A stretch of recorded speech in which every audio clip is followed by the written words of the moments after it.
रहीम नाज़रीन अस्सलाम वालेकुम, मैं हूँ इमरान वसीम। नाज़रीन, हमारे इस प्रोग्राम के दो सेगमेंट हैं। पहले सेगमेंट में हम बात करेंगे जो मोदी सरकार की जानिब से पाकिस्तान पे जंग मुसल्लत करने का जो एक नया प्लान बुना गया है, जो एक नया प्लान तरतीब दिया गया है, ये प्लान क्या है, ये एक्सपोज कैसे हुआ है और मोदी सरकार ने अपनी आवाम पर क्या बॉम्बशेल गिराया है। कुछ और भी ख़बरें हैं भारत से जुड़ी, मोदी सरकार से जुड़ी, उनकी तफसीलात भी अपने वीडियो लॉग में शामिल करेंगे। और दूसरा हमारा सेगमेंट है जिसमें पाकिस्तान के पॉलिटिकल कैनवस पर कुछ अहम डेवलपमेंट्स हुई हैं। शहर इक़्तिदार में एक नए ख़त की चर्चा है। पाकिस्तान तहरीक इंसाफ का जहर निकाल दिया गया है या पाकिस्तान तहरीक इंसाफ का जहर निकल चुका है। सुप्रीम कोर्ट से भी एक अहम खबर है, उसकी डिटेल भी आगे चल के आपकी खिदमत में पेश करेंगे। लेकिन व्लॉग का आगाज़ करने से पहले आपसे दरख्वास्त के चैनल को सब्सक्राइब कर लें, बेल आइकॉन का बटन प्रेस करें। वीडियो पसंद आए तो इसे लाइक और शेयर ज़रूर कीजिएगा। तो पहले डिफेंस सेगमेंट से अपने वीडियो लॉग का आगाज़ करते हैं। नाज़रीन, पाकिस्तान और भारत के माबैन जो कशीदगी हुई, वो कशीदगी जंग तक पहुँची। भारत की तरफ से पाकिस्तान पर 2 मरतबा हमला किया गया रात की तारीकी में। पहले हमले में पाकिस्तान की मसाजिद को, मदारस को, सिविलियन आबादी को टारगेट किया गया। 6 मकामात पे भारत की जानिब से मिसाइल दागे गए, मिसाइलों से निशाना बनाया गया। पाकिस्तान ने उसका जवाब दिया। फिर 10 मई की रात भारत ने एक और हमला पाकिस्तान पे किया और इस मरतबा इंडिया ने पाकिस्तान की बेसिस और पाकिस्तान के एक एयरपोर्ट को निशाना बनाया। लेकिन निशाना ख़िता हुआ। भारत ऑपरेशन सिंदूर के मकासद हासिल करने में नाकाम रहा। दोनों ममालिक के माबैन सीज़ फायर हो गया। अब सीज़ फायर कैसे हुआ, इस बहस में मैं नहीं जा रहा, क्योंकि अगर इस बहस में गया तो कुछ इंडियन, कुछ भारतीय दोस्त भी देखने के लिए आ जाते हैं। उनका दिल रखने के लिए हम सिर्फ सीज़ फायर की बात करते हैं कि दोनों ममालिक के माबैन जंग बंदी हो जाती है। दोनों ममालिक के जो डीजी मिलिट्री ऑपरेशंस हैं, उनके माबैन राब्ता होता है और आज तक वो राब्ता कायम है। अब उस DGMOs के माबैन जो हॉटलाइन पे राब्ता है, उसके बाद कोई सीज़ फायर की वायलेशन नहीं देखी गई।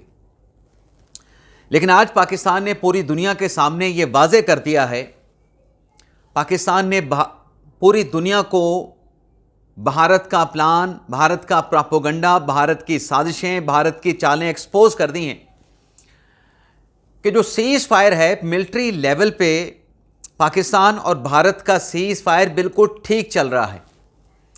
लेकिन जो सियासी क़यादत है इंडिया की, अब सियासी क़यादत कौन सी है? मोदी सरकार है। इंतहा पसंदी की सोच, हिंदुत्वा की सोच, तोसी पसंदाना सोच, इंतशार खलफशार की सोच, अदम इस्तेहकाम की सोच। तो पाकिस्तान ने दुनिया के सामने ये वाज़े किया है कि ये जो सियासी क़यादत की सोच है, उसको ये सीज़ फायर और जो मिलिट्री टू मिलिट्री पाकिस्तान और भारत का राब्ता है, ये राब्ते और सीज़ फायर, इससे सियासी क़यादत से, मोदी सरकार से हज़म नहीं हो पा रहा। यानी मोदी सरकार अब भी पाकिस्तान के ख़िलाफ़ जंग मुसल्लत करना चाहते हैं और मकसद क्या है कि आइंदा आने वाला जो इलेक्शन है उसमें दोबारा से मोदी सरकार अपने वोट को रिवाइव कर सकें। अब वोट की जहाँ तक रिवाइवल की बात है, बिहार में, रियासत बिहार में जो इलेक्शन होने जा रहा है, मोदी सरकार की तरफ से 8 करोड़ वोटर्स निकाल दिए गए हैं। 8 करोड़ वोटर अपनी जनता के, अपने अवाम के बिहार के इलेक्शन से निकाल दिए गए हैं और इलेक्शन कमीशन के साथ मिलकर मोदी सरकार का यह फैसला सामने आया है। अब इसमें क्या कहा गया जी कि ये 8 करोड़ जो लोग हैं, ये अपना हक राय दही, वोट का जो हक है, इसको इस्तेमाल नहीं कर सकते, ये दोबारा से अपनी रजिस्ट्रेशन करवाएं। और अगर ये दोबारा से रजिस्ट्रेशन नहीं करवाएंगे तो जिस पे शक व शुबा हुआ उसके खिलाफ गैर मुल्की होने की कार्रवाई या उसे भारत से, इंडिया से बेदखल भी किया जा सकता है।